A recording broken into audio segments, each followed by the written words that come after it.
gerne have lov at betale for at køre med bussen. Sådan. Og så putter jeg 22 kroner i.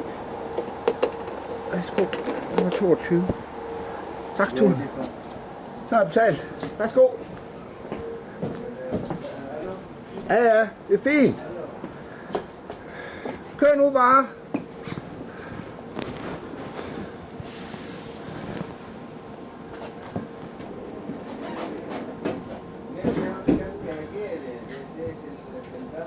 Du giver dem bare til busselskabet, ikke?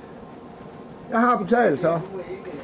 Jo, fordi man må ikke sige, at en mands penge er gode nok, og en anden mands penge er ikke gode nok. Det må man ikke sige. Det er ulovligt. Både ifølge grundloven og købeloven. Og så er der ført også en eller anden regel omkring noget med at drive forretning. Ellers må man ikke drive forretning, hvis man ikke behandler folk lige. Jeg kan ikke huske, hvad loven hedder. Det er også ligegyldigt.